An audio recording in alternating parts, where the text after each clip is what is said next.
지난 시간에 했던 게 그 절차에 대해서 간단하게 한번 살펴봤고요. 절차 중에서도 그 사전심의 지나서 준비계획 입안까지 이제 살펴봤거든요. 오늘은 그 2단계 한번 살펴보고 오늘은 주로 이제 투자 실무에 대해서 이렇게 많은 얘기를 할 건데 주 내용이 이렇게 쪼개기 대한 부분이에요. 그래서 뭐 투자하시는 분들은 아마 이제 오늘 수업을 꼭 잘 들어놓으시면 앞으로 많은 도움이 될 거라 생각이 듭니다. 지금 보시는 이 장표는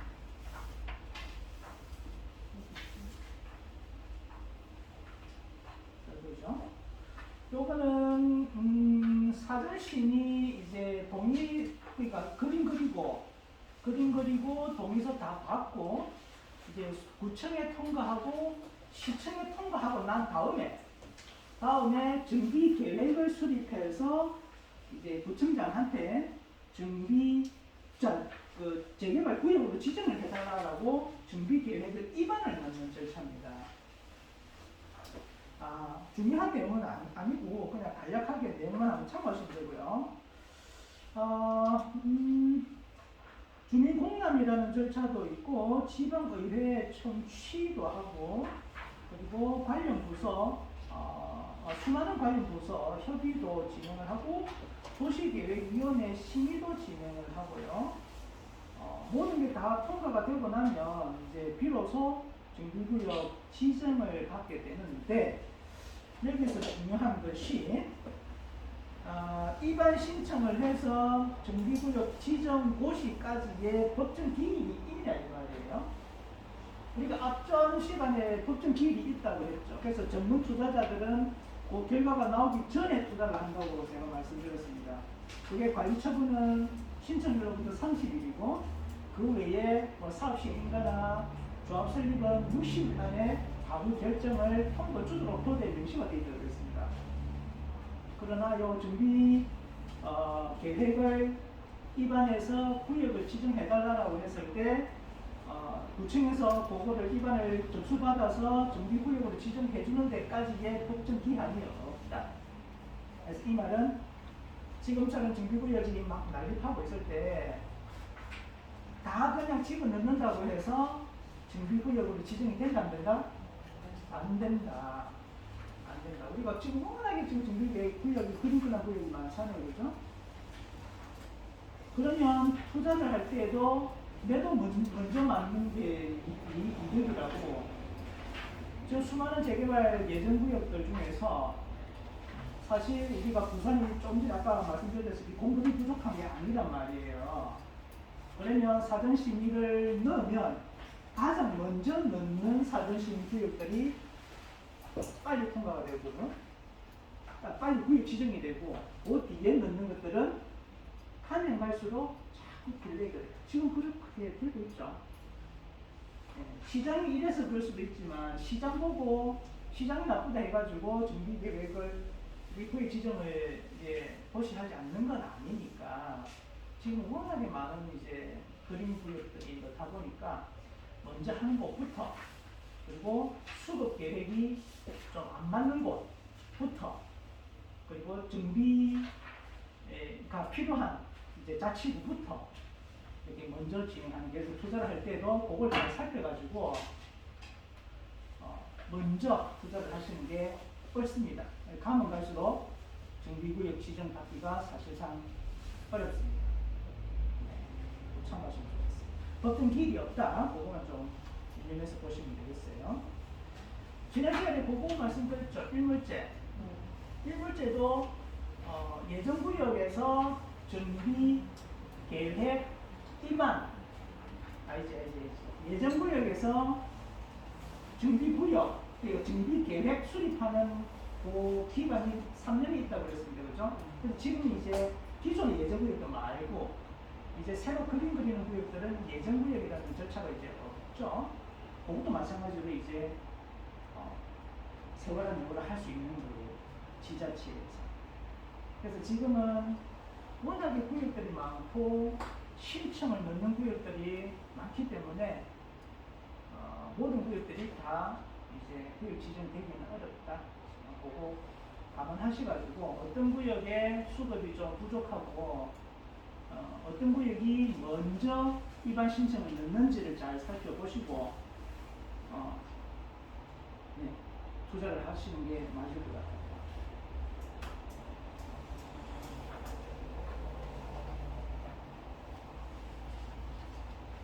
요거는 추진위 구성인데요. 사업의 주체는 추진위가 아니라고 그랬습니다. 정비사업의 주체는 누구라고요? 조합입니다. 조합. 그래서 추진위가 많은 일을 하도록 내버려 두지 않습니다. 옛날에는 추진위가 많은 일들을 했어요. 관련 업체들 계약이나 이런 것들 해가지고 추진위가 그런 일을 하다 보니까 부정부패 비리 이런 거에 조금 연루가 많이 됐었죠. 그래서 법이 바뀌어가지고 추진위에서 할 수 있는 업무만 딱 정해놨습니다. 요거 외에는 나머지는 다 조합에서 하도록 넘겨라 그렇게 되어 있습니다. 그래서 그 정도만 알고 있으면 되겠고 추진위에서 가장 급하게 하는 게 바로 요 5번입니다. 5번. 조합 설립을 위한 창립 총회 개최하는 게 가장 시급하고도 중요한 일이 바로 추진위원회의 업무입니다.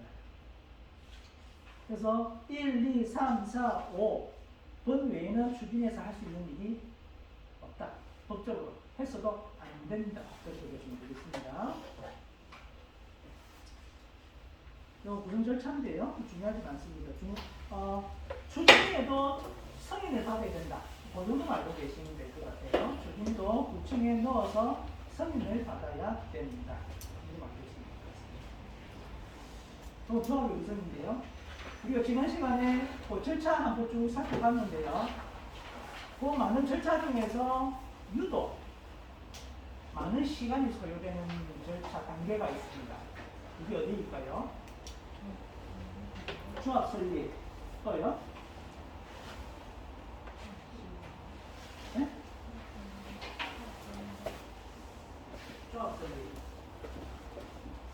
또 시간 많이 걸립니다. 또 맞습니다.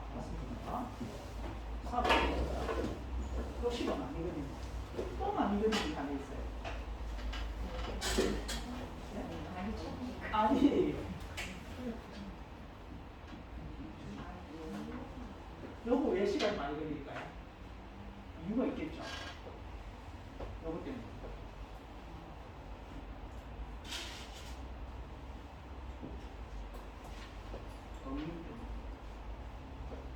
이건 왜 시간이 많이 걸릴까요?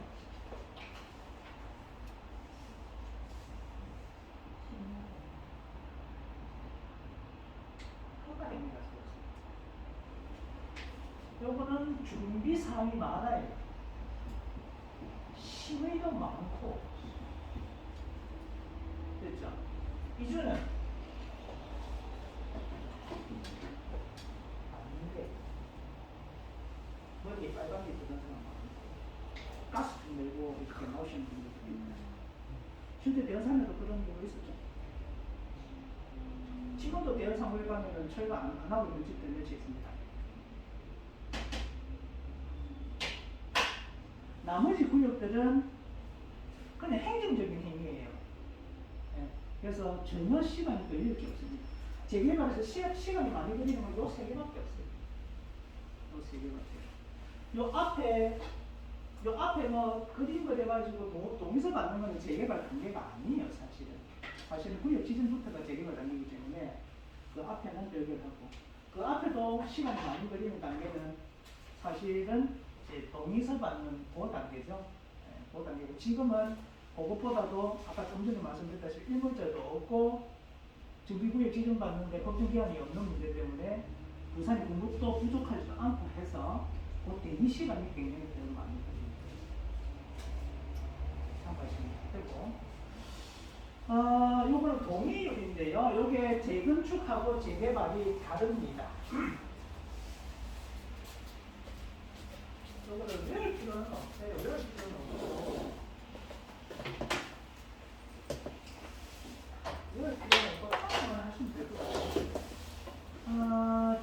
개발은 4321 토지는 소유자의 4분의 3 면적의 2분의 1 요 동의를 받으면 조합 설립인가 신청을 넣을 수 있습니다. 됐죠? 4321 소면 4321 그리고 재건축은 각동의 과반수, 각동 과반 소유자의 부분 소유자의 과반수 그리고 전체의 소유자 3분의 3 면적의 3분의 3 무슨 얘기냐면 아파트가 이렇게 한 동, 두 동, 세 동이 있잖아요, 그죠? 그러면 여기 각 동에 토지도 소유자 여기 집주인들 과반수 50%가 넘어야 되죠? 여기도 과반수 동의 받고 여기도 과반수 동의 받고 그리고 전체 단지의 소유자의 4분의 3 요 면적 어떤 면적이죠? 대지지구 면적 써머리 행거의 4분의 3 번에 동의를 받으면 재건축을 할 수 있다. 조합 설립 신청을 넣을 수 있다. 이렇게 보시면 됩니다. 사실상 이게 어렵습니다. 재개발, 재건축은 민간에서 한다고 그랬죠? 재건축은 100% 민간 사업이고 재개발은 공공의 성격이 있지만 그래도 사실은 이제 민간이 하는 사업이잖아요. 그래서 지금과 같이 과거 이게 부동산 시장이 좋을 때에는 하지마라 해도 하고 민간이기 때문에 공공은 이렇게 막고 민간이기 때문에 하지마라 해도 돈이 되기 때문에 하는 것이죠. 그러나 지금처럼 이런 시장에서는 돈이 안 되기 때문에 하나 해도 잘 안 합니다. 그러면 앞으로 이제 이런 공유지 이런 시장이 좀 더 길게 간다고 보면 앞으로 조합 설립하는데 더 시간이 많이 걸리겠죠, 그죠? 동의를 안 하니까 돈이 안 되니까.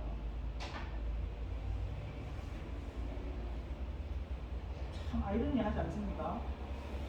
지금처럼 부동산 시장이 안 좋을 때는 공급을 하라고 해도 이 사람들이 조합원들이 아파트 사업을 안 하니까 공급이 부족해지는 거죠. 그러면 나중에 시장이 조금 좋아지면은 그때서 이제 폭등을 하게 되는 겁니다. 지난 시장 좋을 때 서울 같은 경우는 지난 시장이 좋을 때 우리가 공급을 못했죠. 왜 못했습니까? 민간은 하려고 그랬어. 왜? 돈이 되기 때문에 재건축도 하고 재개발도 하려고 그랬어요. 그러나 지난 정부에서는 정치적 이념하고 그 코드가 안 맞는 거예요. 그래서 전부 다 구입 해지하고 공급을 어찌가 사업을 못하게 막았단 말이에요. 그래서 부득이 일을 못했습니다. 그러나 지금 어떻게 하고 있어요, 지금? 하라고 하고, 그죠? 하라고 하고, 구입 지정해주고, 막 공모 받고, 그럼에도 불구하고 지금 민간에서 할 수 있는 시장이 아닙니다. 돈이 안 되기 때문에 민간에서 적극적으로 되지 않습니다. 그럼 이제 또 시장이 바뀌게 되면 분명히 서울은 날아갈 거예요. 아직도 수금 가지고 부동산 가격은 뭐하냐 뭐 이런 이야기도 있지만 팩트입니다. 그래서 여건이 되시면 부산에 투자하지 마시고 반드시 서울로 가시는 것이 좋겠다. 서울은 이번 시장 끝나고 나면은 다음 시장이 2년 뒤에 올지 3년 뒤에 올지 알 수는 없지만 다음 시장에 오면은 과거 올랐던 것보다 더 많이 올 수 있습니다. 제가 봤을 때는 그래요.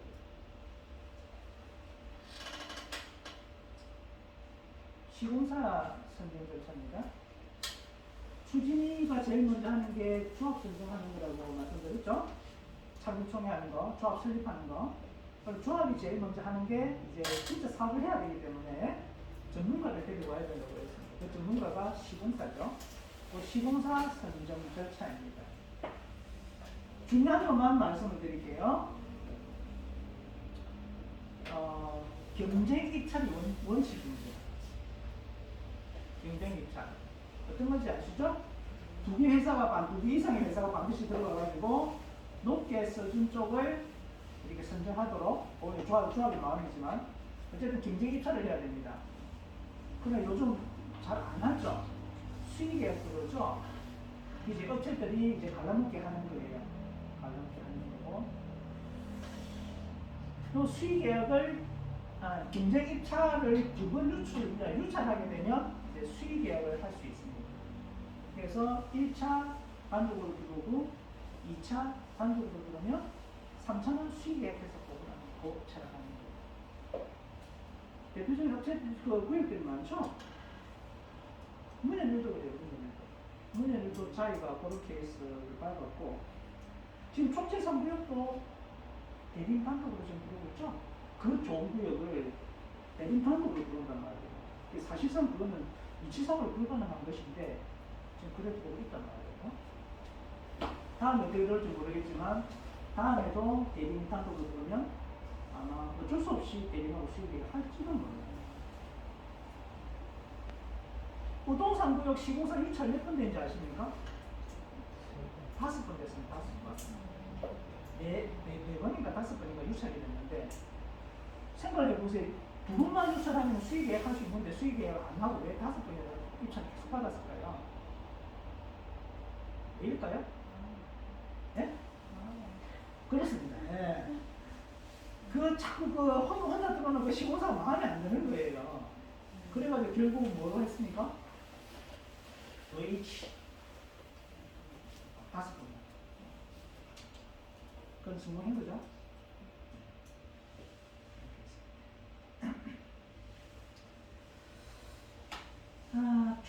총회의 요건입니다. 총회의 요건. 일반 총회는 조합원이 직접 출석해야 됩니다. 몇 퍼센트? 10% 직접 출석해야 됩니다. 그래서 우리 총회할 때 뭐 나눠줍니까? 조합에서? 네, 내비 주고, 그리고 휴지 주고, 라면 주고, 심지어는 돈까지 줍니다. 5만원씩. 네, 참석하시라고. 왜 그렇죠? 요 직접 참석률 때문에 그렇습니다. 요 직접 참석. 전부 다 이렇게 서명들이 OS 요원들 돌아다니잖아요. 그죠? 그 OS 요원들한테 이렇게 표를 주는 거는 표에 이렇게 표는 행사하지만 직접 참석 여기는 안 들어간단 말이에요. 그래서 우야동동 조합원이 100명이면 10명은 그 총회장에 와야지 대리 참석 하시더라고요. 그 자제분이 대리로 오시더라도 그 총회에 10%는 와야 된다. 그러나 20%를 와야 되는 절차가 있단 말이에요. 그게 뭐다? 창립총회, 그리고 사업시행령, 그리고 관차. 앞으로는 시공사 수명도 20%로 바꾼다고 해요. 지금 20%지.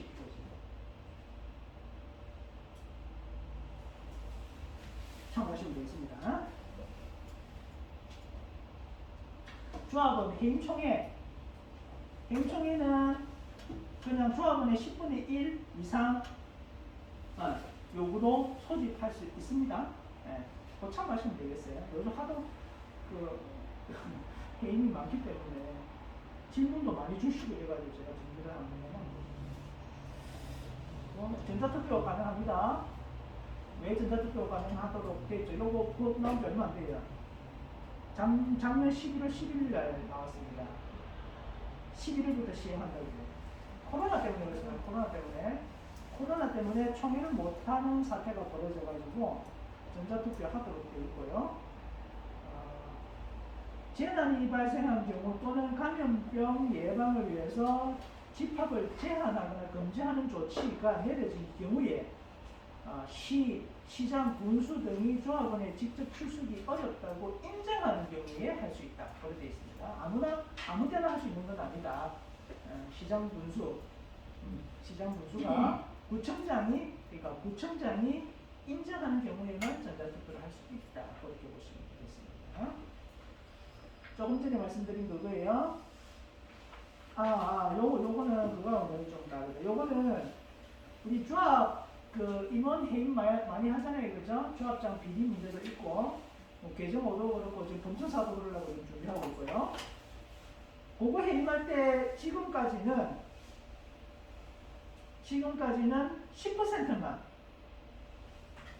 10%만 직접 출석하면 됐었는데 요거를 20%로 바꾼다고 해요. 왜 그렇죠? 빨리 못 자르게. 이해가 됩니까?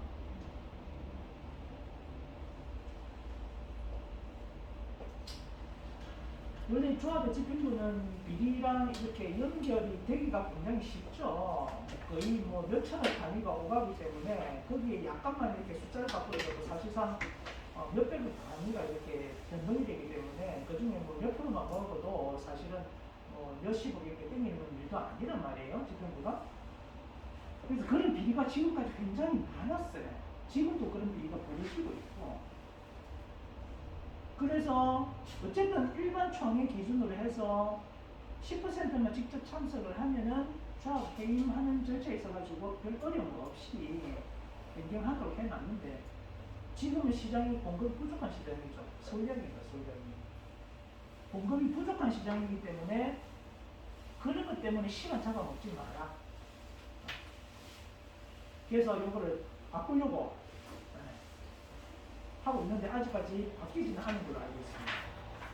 그래서 어쨌든 지금은 뭐 부정부패 뭐 이런 게 중요한 게 아니고 빨리 사업을 해서 아파트를 짓는 게 중요하다. 그런 식이다. 이해하면 좋겠습니다.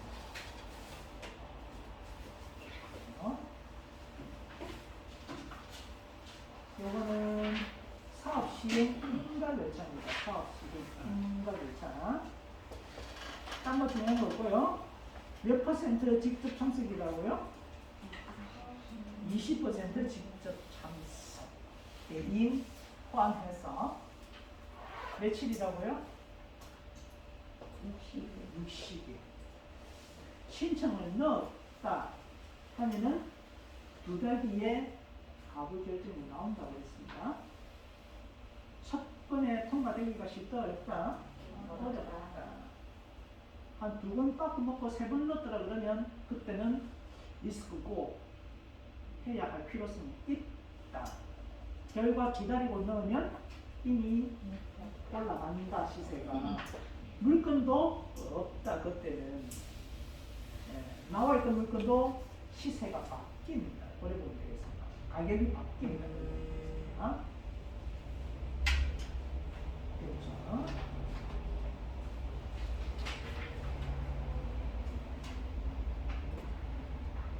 임대주택 건설비율입니다. 우리 부산은 임대주택 아시죠?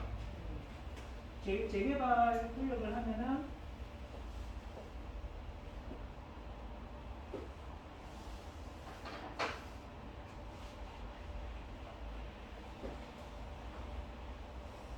왜 그렇게 하는지는 잘 모르겠는데 좀 그래요 이게.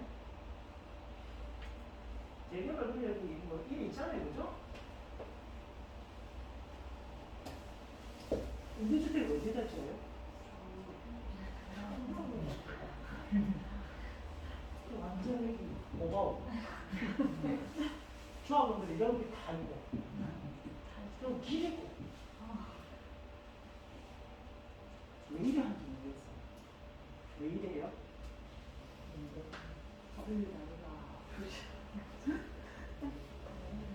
지금 어디지? 저기 어디야? 저기 이편의 세상 시민공원도 지금 이렇게 지어나고 있고 대부분 재개발이 이렇게 지어요. 이거 법에서 이래 하라고 했습니까? 안 했습니다. 그러면은 좀 이렇게 너무 편하게 짓지 말고 좀 섞어가지고 조금 조화롭게 좀 배치를 해놔요. 법에 이렇게 나와 있습니다. 그럼에도 불구하고 짓는 겁니다. 요 임대아파트 비율 몇 퍼센트 지어야 됩니까? 우리 부산? 10%. 10%입니다. 10%. 그러나 2020년 9월 23일 이전에 증비구역 지정받은 곳은 종전 규정을 따른다 이렇게 되기 때문에 이 종전 규정이 5%입니다. 네. 그래서 2020년이면 불과 2019년 9월이면 거의 뭐 1년 조금 넘었잖아요. 그죠? 그 전에 이미 구역 진행된 것들은 다 5%는 지금 되고 지금 그림 그리는 구역들 아직 구역 지정 못 받았잖아요. 그런 것들은 이제 10% 임대주택 넣어야 된다. 그래 보시면 되겠습니다. 이거는 현금 청산, 보상 협의, 그리고 매도 청구의 대상인데요. 현금 청산의 대상은 이거 잘 들어갈게요. 재개발과 재건축이 다릅니다. 재개발은 현금 청산이니까 매도 청구입니까? 현금 청산이죠, 그죠? 대상은 누군가요? 1, 2, 3, 4번이 있는데 이 1, 2, 3, 4번은 누굽니까? 1, 2, 3, 4번은 조합은 아닙니다. 우리 앞전 시간에 얘기했죠? 토지 등 소유자가 있고 요 안에 뭐가 있다고 그랬습니까? 조합원이 있다고 그랬죠. 또 요 안에 뭐가 있다고 그랬습니까? 예, 입주권이 나오는 조합은 따로 있다고 그랬습니다. 여기 현금 청유 1, 2, 3, 4번은 누구라고요? 요거 안 되는 사람. 그럼 당연히 요것도 안 되겠지. 됐죠?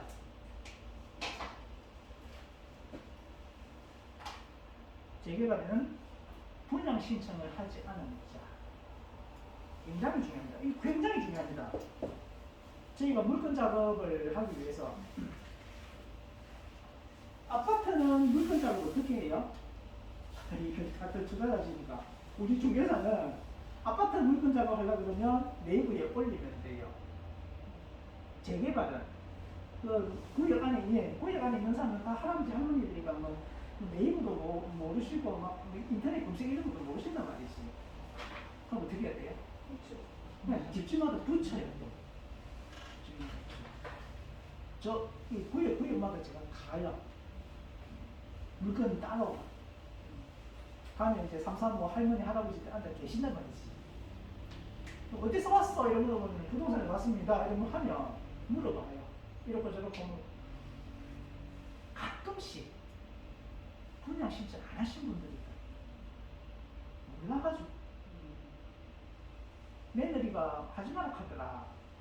큰아들이 하지 마라 하더라. 옆집에 뭐 친구 누구누구가 하지 마라 해서 나도 같이 안 했다. 아이가 막 이래요. 현금 청산 되는 줄 모르고 얼마나 안타까운지. 그래서 저는 딱지 붙여 다니면서 할아버지 할머니들 계시면 분양 신청을 하세요. 그렇게 이야기하고 갑니다. 분양 신청을 안 하면은 조합원이 자기가 박탈. 됐죠? 분양 신청 후에 신청 기간 내 철회한 자. 분양 신청 기간 며칠 된다고 그랬습니까? 30일에서 60일. 20일 내에서 1회에 한해서 연장해 준다고 했고 때문에 연장해 준다. 그러면은 80일이 있습니다. 분양 신청을 해놓고 80일 되기 전에 철회를 해준 경우 그런 경우 조합은 자기가 박탈. 됐죠? 분양 신청 철회도 안 하고 나중에 동호수 추첨하고 나면 뭐 합니까? 이제 계약을 하죠. 우리 일반 분양 청약해가지고 당첨되면은 계약하듯이 조합원들도 등장 계약한단 말이에요. 자기 동호수 이렇게 찍은 걸로. 그 계약 안 한 사람. 자기 박탈. 그리고 기타. 원래부터 자격이 안 되는 조합은 원래부터 조합은 자격이 없거나 입주권이 안 나오는 사람. 이 조합 자격이 없는 사람 있다고 그랬죠. 누구예요? 맞더니 말이죠. 지상권. 이 입주권 안 나오는 거는 무무진하게 많습니다. 케이스나 케이스. 그 뒤에서 하나씩 배울게요. 그런 분들은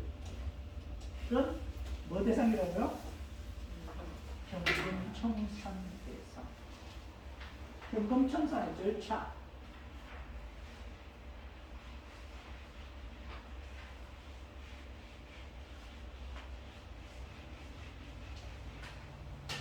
행방청산하면 나는 그러면 뭐 몰라가지고 어쨌든 뭐 안 했는데 돈을 준다 하니까 보고 받아가지고 나가려고 하시는 분들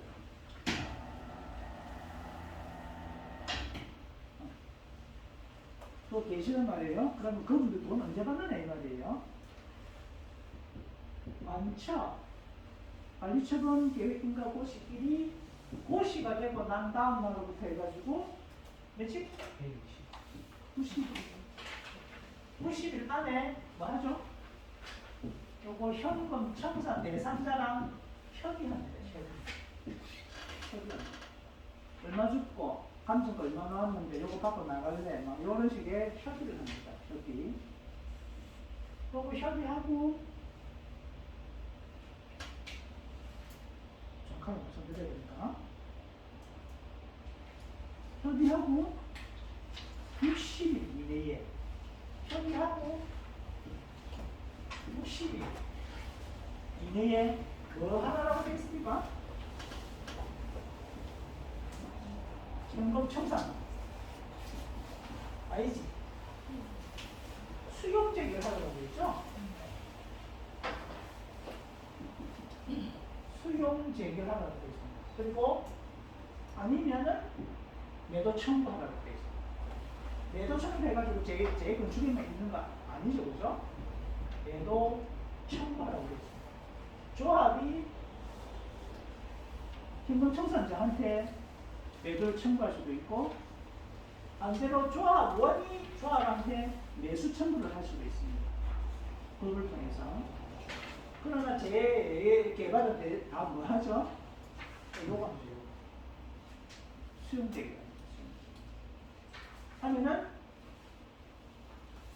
요때 다시 감정평가해서 금액을 중에서 주고 내보냅니다. 그렇죠? 이게 재개발에 있어서 현금청산 절차의 끝입니다. 재건축은 요거는 매도 청구밖에 없습니다. 현금청산은 그 수용 제기라는 게 없어요. 공공의 성격이 없기 때문에 재개발은 수용 제기라는 절차가 따로 있지만 재건축은 수용 제기가 없다. 대상은 누구냐? 1, 2, 3, 4, 5, 6, 7번이 누굽니까? 마찬가지. 아까 조합원이 아닌 사람. 그럼 재건축은 어떤 경우에 조합원이 아닌 사람이 되느냐? 조합 설립에 동의하지 않은 자. 그죠? 재개발은 조합 설립에 동의하지 않아도 강제 조합원이 되죠. 그러나 재건축은 민간 사업이기 때문에 조합에 동의하지 않은 사람은 조합원이 아닙니다. 둘째, 토지 및 건축물 소유자가 조합원이 됩니다. 그죠?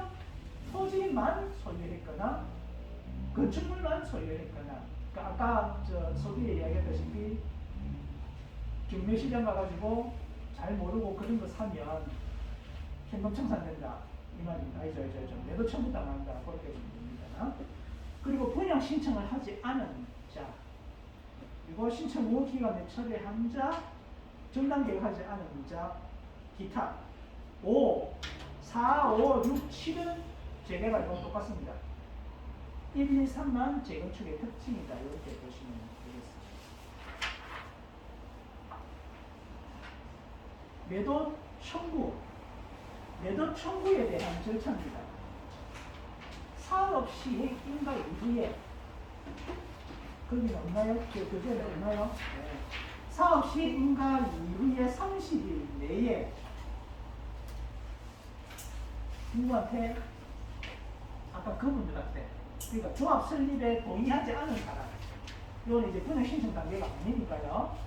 조합 설립에 동의하지 않은 사람에게 진짜로 동의 안 할 거냐 이렇게 서면으로 촉구를 하게 됩니다.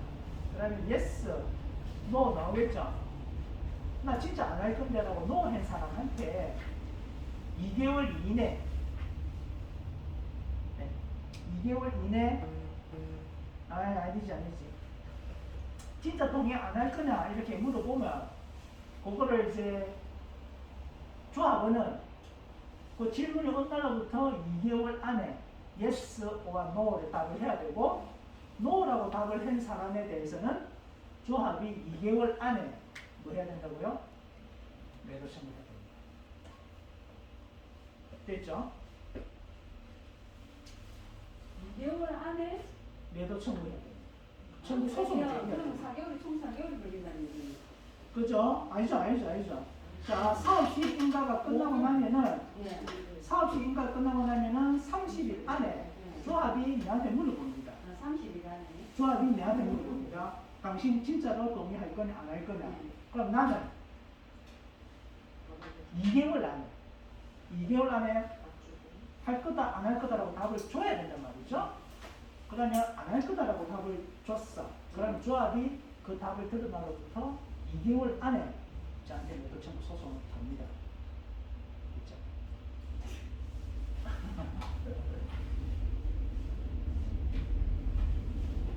아까 수용 대결 60일 안에 해내라고 했죠?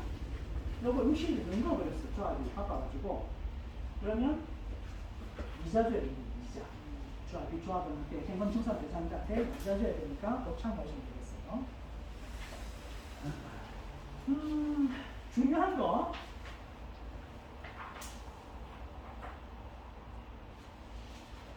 현금청산은 수용 재결은 개발 이익이 포함되어 있다 없다? 없다. 매도 청구는 시가 개발 이익이 포함되어 있다. 그래서 재건축은 내가 현금청산 받는다 해가지고 두려워할 것이고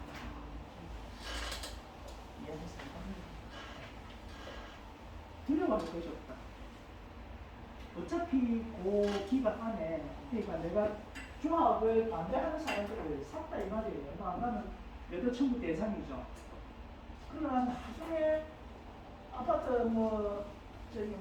그 아까 전에 그 사업시 인가까지 10년이 걸려가지고 칩시다. 요거는 조합 설립할 때 샀는데 뭐 10년까지는 안 걸리겠지만 10년이 걸렸어. 그 시세 많이 올라갔겠죠, 그죠? 요거 다 받는다. 네, 좋습니다. 재개발이 이렇게 있어요, 재개발 무슨 게 없어. 재개발이 뭉쳐서 당하면 이제 큰일 나는 거예요. 그러나 재건축은 뭐 이 아파트 지으면은 나중에 뭐 인물 시세 뭐 해가지고 막 피고 막 올라가면 요령은 못 먹겠지만 요 시세 올라가는 것만큼은 먹는다. 라고 보시면 되겠습니다. 개발 이익이 포함되어 있다. 이렇게 보시면 되겠습니다. 그래서 재건축 투자하시는 분들은 현금청산 이렇게 싼 거를 사시는 분들도 사실 있어요. 나중에 현금청산 당하도록 하고 어쨌든 개발이 반영돼 있으니까 여기 개발된다고 하면 이 시세가 잘 올라갈 거 아니에요, 그죠? 또 현금청산 당할 시점에 이 시세 올라가는 거 다 받는 거예요. 그 뒤에는 못 받지만.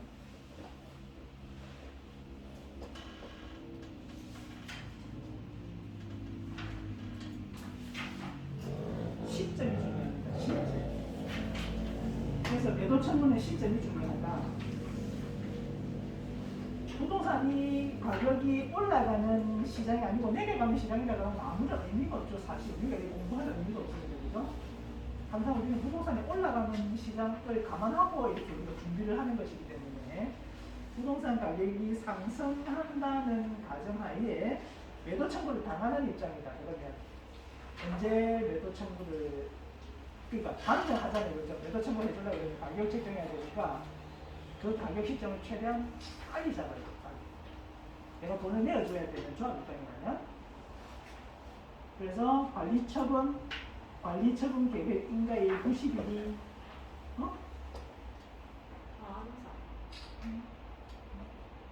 매도 청구를 당하는 입장이라면 이거 잘못됐네요, 그죠? 당하는 입장에서 천천히 해야 돼. 당하는 입장이라면 청구를 당해야 되니까 최대한 천천히 해. 천천히 하면 가격이 올라가는데? 그러니까 당하는 수가 있어요.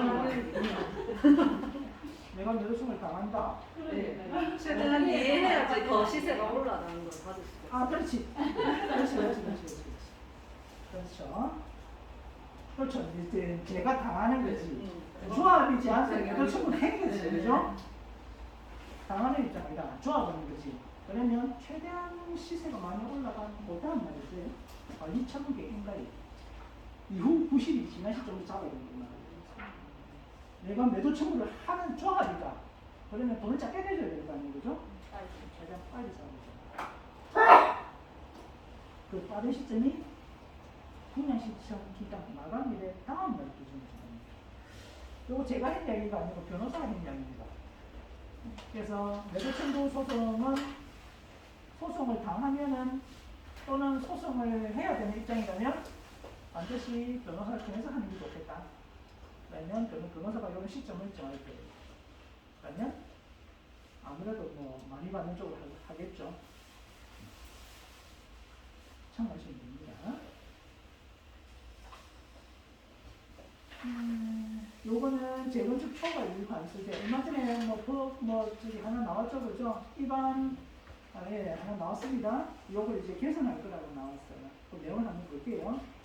재건축 초과 유의 재초환이라고 그러는데 정의부터 한번 볼게요. 정의. 토지로부터 발생되는 개발 이익을 환수한다고 했습니다. 환수를 해서 이를 적정하게 배분한다고 했습니다. 배분. 하고 해서 토지에 대한 투기 방지와 토지 효율적 이용을 목적으로 시행하는 제도다. 이게 정당한 세금인가 아니면 투자 수익에 대한 벌금인가? 여러분들 뭐라 생각하세요? 벌금. 저는 진짜 개인적인 이제 생각인데, 난 이 환수하는 것 자체가 이해가 잘 안 됩니다. 내 개인적인 생각인데 국가가 왜 환수를 해야 되는 말이에요? 우주중에서의 자유시대에서 왜 내 거를 국가에서 왜 돈을 내냐고요. 그러니까요. 민간 사업이라네. 재건축은 더군다나 내가 하고 싶은 거 하고 말고 싶은 거 많은 사업이라네. 근데 내가 하고 싶어서 했는데 왜 뺏어가냐고. 뺏어가가지고 또 뭐 하면 좋겠는데 왜 또 그걸 또 나눠주냐고. 누구한테 나눠주는데? 예? 누구한테 나눠주는데? 다른 사람한테 나눠주겠죠. 이거 왜 나눠주냐고 내 말은. 응? 가만히 있어야지. 아니 이 배분은 이 배분한다 해가지고 국민들한테 나눠주는 건 맞는데 이게 보면 이거 봐봐요. 배분 나오죠. 배분.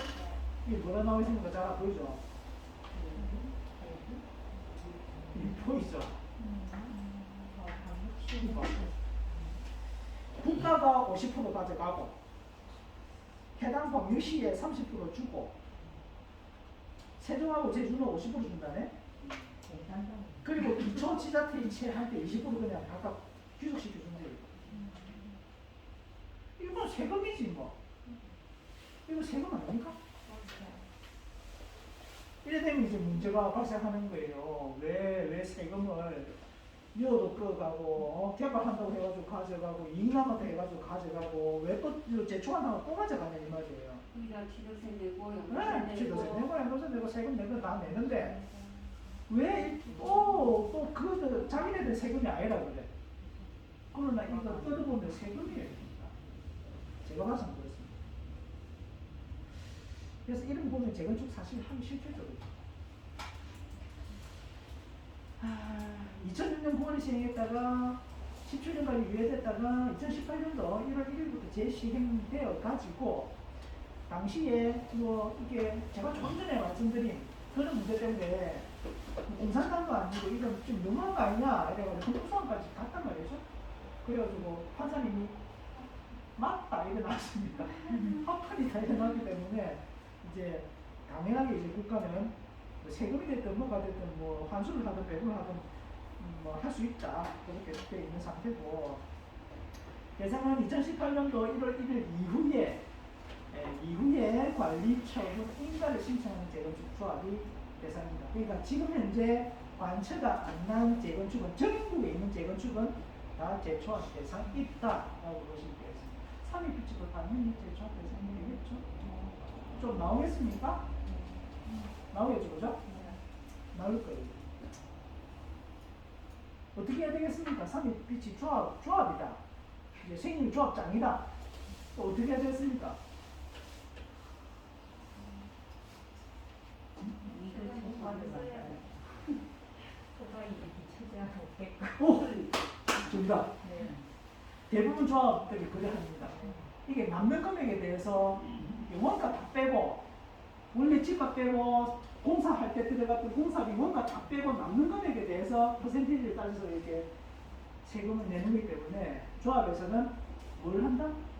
원가를 높여버립니다. 원가를. 그래서 이제 복도도 이제 금도금하고 벽에도 이렇게 금벽지 바르고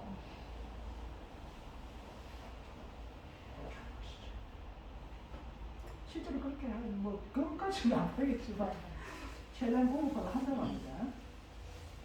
환수 금액 및 부과 기간 1인당 3천, 개발 비용을 뺀 금액이 1인당 3천만 원 초과할 경우 요번에 그 입법 제한한 거는 얼마입니까? 1억입니다. 1억. 네, 1억이 넘었을 때 퍼센테이지로 세금을 매기겠다. 환수하겠다. 그렇게 되어 있고요. 초과 이익에 대해서 최대 50%까지 환수하겠다. 그렇게 되어 있고, 추진위원회 설립부터 준공 시점의 주택 가격의 차이. 그러니까 추진위원회 설립 당시에 내 집값이랑 흐름한 집이죠. 그죠? 그 흐름한 집값을 나중에 아파트 다 짓고 나서 그 흐름한 집값 빼고 나머지가 다 수익이다. 거기서 최대 50%까지 환수를 해가겠습니다. 예, 지금은 추진위가 아니고 조합 바뀌지는 않았습니다. 그 이제 국회에서 통과돼야 되기 때문에 지금 바꾸겠다라고 이제 입법 이제 냈죠. 조합 설립으로 바꾸겠다라고 했습니다. 사업의 주체가 조합이기 때문에 그런 거예요. 납부 의무자는 누굽니까? 이게 제일 문제예요. 이게 제일 문제. 제가 봤을 때 딴거 다 참치하고 이게 제일 문제. 제 초과 이익이 만약에 1억이 나왔다. 이거 누가 냅니까?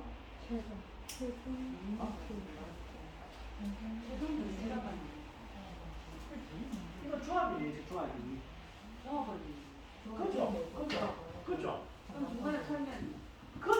제가 그걸 말씀드리고 싶은 거예요. 초과 이익, 납부, 이거 아닙니까, 이거? 조합이 하지. 조합은 누가 하면 누가 합니까? 조합원이지.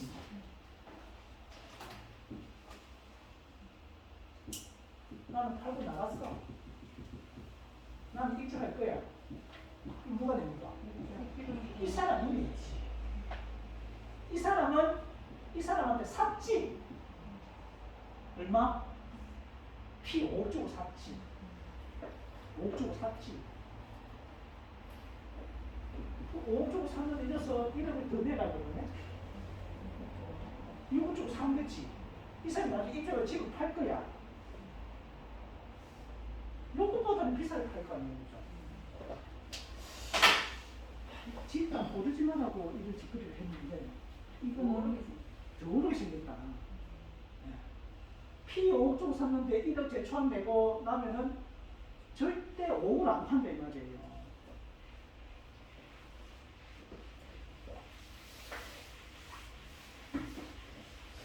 이게 뭐 안 맞다 이게. 집값 오르는 거 막으려고 시행한 제도인데 아무리 생각해봐도 이건 집값을 올리는 제도가 있다. 이뿐만이 아니죠. 또 어떤 문제가 있습니까? 좀 전에 말씀하셨잖아요. 그죠? 고급화. 이 고급화는 어떤 문제 생깁니까? 가격이 오르는 거예요. 또 고급화도 문제가 있고 또 어떤 문제가 있죠? 이익을 이게 작게 남겨야 되니까 일반 분양분을 작게 공급할 수도 있지.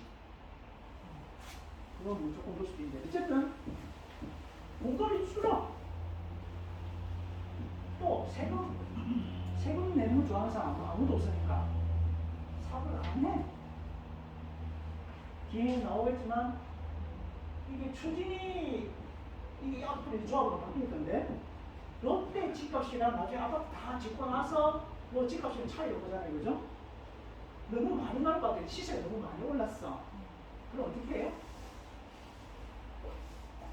관계가 앞으로 가면 갈수록 다시 빠꾸 여기도 다시 하자. 그러면 롯데 다시 조합 설립이 되지.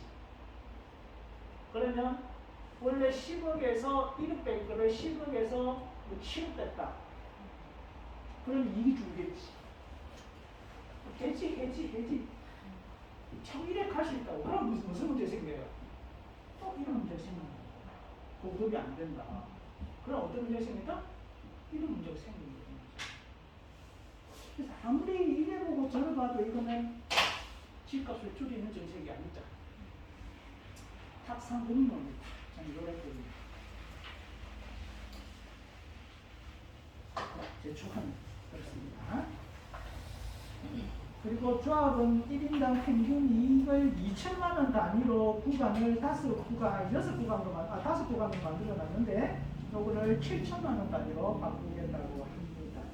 그러면 사실상 50% 맥스 50% 세금 내려 그러면 이익이 엄청 많이 나야 되겠지. 그죠?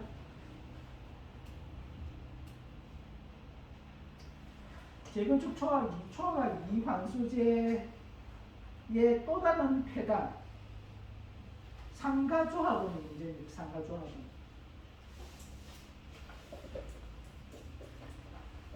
상가조합은 아파트 신청할 수 있나요? 있습니까? 뒤에 따라 나오겠지만 한번 모자라면 줘야 되는 거 아니에요? 아닙니다. 자, 봐보세요. 아파트하고 상가가 있단 말이지. 아파트 지으면은 재건축하면은 재건축이든 재개발이든 요거 두 개 나오잖아요, 그죠? 요 아파트 신청할 수 있는 사람은 누구예요? 주택 가지고 있는 사람. 요거는 주택 가지고 있는 사람. 그리고 토지 가지고 있는 사람. 요거는 면적이 60, 상업지는 150, 우리 부산 기준이에요. 제곱미터 이상인 경우. 그리고 하나 더. 감정가가 분양 최소가인 면적. 보통 우리 아파트에 25평 저희 같죠? 그 25평의 조합은 분양가보다 감정가가 많이 나오면 아파트 신청할 수 있어요. 상가 신청하는 사람 누구예요? 상가가 있는 사람. 상가. 근린생활시설. 기본으로 상가합니다. 상가 가진 사람임에도 불구하고 아파트를 받을 수 있는 것들이 있다. 그러니까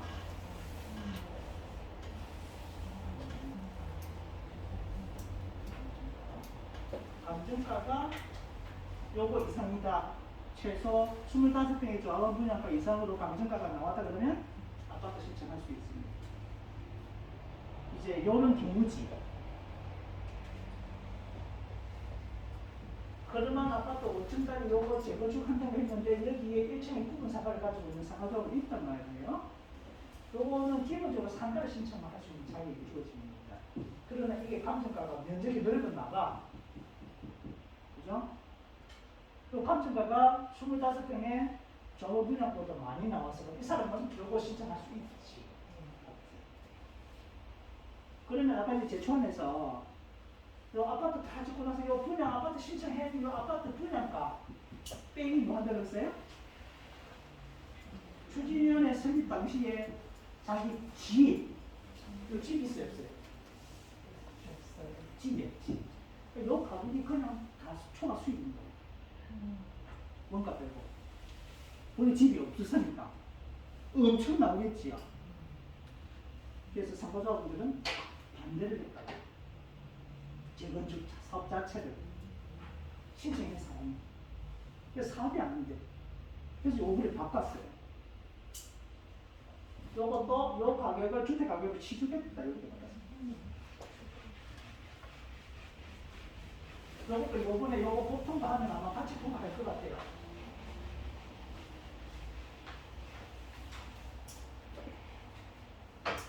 그렇게 바꿨다. 요거는 8월 8월 4일부터 예, 요건 8월 4일부터 2022년 올해 8월 4일부터 시행이 됐습니다.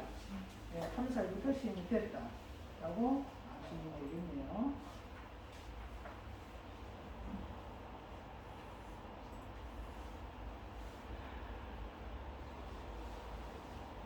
부분만 하고 쉴게요. 아까 조금 전에 말씀드린 그겁니다. 제초안이 무서워서 못한다고 추진원의 신청을 최대한 미루자. 그리고 이미 추진위를 설립하고 나서 사업을 진행하고 있다 그러면 얼마 못 갔다 그러면 다시 추진위 받자. 그렇게 하고 있고 고급으로 짓자. 원가를 높이자. 이렇게 합니다. 그래서 3일 비치도 아마 엄청 많이 올랐기 때문에 나중에 다 짓고 나면은 제초한 이익금이 채무 나겠죠, 그죠? 그럼 이제 어떻게 할지 딱 나오죠? 어떻게 할 것 같아요, 3일 비치는? 조합원들 엄청 고급스러운지 내부 옵션이며 자재며 진짜로 금을 칠할지도 몰라. 그때 되면 자기 문을 이렇게 금도구 해가지고 조망을 해줄지도 몰라요. 그리고 조합원들이 타는 엘리베이터는 금칠해가지고 따로 둘 수도 있고. 어렵지 않게 예상이 된다. 생각하시면 되겠습니다. 사야 되겠죠, 그죠? 이런 거는 사야 되겠죠. 사야 되겠죠. 요거는 조합원 지위 양도 금지 규정입니다. 상속 이혼은 해당 사항이 없고요. 2018년 1월 25일 이후에 사업 시행 인가 접수된 재개발 구역이 그 적용. 요건 재개발이 아니고 재건축도 마찬가지입니다. 접수된 재개발 재건축 구역이 그 적용 대상 있다. 어디에만 해당이 됩니까? 투기과열지구에만 해당이 됩니다. 우리 부산 투기과열지구 없죠? 우리 부산에 해당 사항이 없다. 서울은 다 투기과열지구죠. 서울은 다 해당이 됩니다. 라고 보시면 되고, 재건축은 언제부터? 조합 설립 인가 신청이 아니고 조합 설립 인가 고시가 딱 떨어지면 그 뒤로 할 수는 있지. 내가 샀어. 나는 이쪽에 나온다 안 나온다? 안 나온다 해야 됩니다. 재개발은 관리처분 인가 고시가 딱 떨어지고 나서 할 수는 있지. 근데 내가 샀어. 나는 입주권이 안 나온다. 그러면 팔리겠어요? 안 팔리지. 근데 사는 사람은 있겠지. 우리 강의 안 된 사람 참. 그러면 이제 주권이 안 나오면 이 사람은 이건 어떻게 되는 거예요? 현금청산 매도 청구. 재개발은 수용 재개받을 것이고 재건축은 매도 청구를 당할 것이다. 이렇게 이제 가는 것이죠. 그럼에도 불구하고 입주권을 주는 케이스가 있다. 이런 겁니다.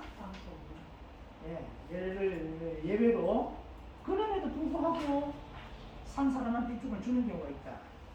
재건축은 3년이 지나도록 조합 설립을 했는데 사업 시 인가 신청을 못 넣고 있더라. 이 사업이 안 돼요. 이 사업이 안 되는 거예요. 일물제도 넘어버리네. 조합 설립하고 사업 시 인가까지 일물제 있죠? 몇 년입니까? 3년이네. 그죠? 네. 3년에 3, 2, 3이니까 3년이네요. 그죠? 똑같네. 일물제 기간하고 똑같네. 그 일물제의 기간이 걸리면 구역 지정이 해지가 되거든요. 그죠? 어차피 입주권이 날아간다고. 그럼에도 불구하고 3년 이상 못했다 그러면 아예 사업이 안 되는 곳이기 때문에 그때는 산 사람 입주권 주겠다. 사업이 되면. 물론, 될 수 있겠네요. 일물제 연장한다 그랬잖아요. 그죠? 1회에 한해서. 몇 년? 2년. 예. 대부분 다 연장해 줍니다. 그러니까 3년이 지나고 연장 한번 받으면 그 사이에 산 사람은 입주권 준다 이렇게 있습니다. 그리고 사업 시행인가하고 착공 신고를 3년 동안 못 하고 있다. 마찬가지 사업이 질질 끌려간다 이 말이에요. 그러면 과도한 재산권의 침해가 생기기 때문에 팔 수 있게 해주고 산 사람은 입주권 주겠다 이야기입니다. 그리고 재개발 재건축 둘 다 해당이 되죠. 요 관처 이후니까 착공 신고 들어가서 3년이나 준공을 못 받고 있더라. 공사 스톱된 거지 이거는 중간에. 그죠? 그거는 할 수 있게 하고 산 사람이 죽어주겠다.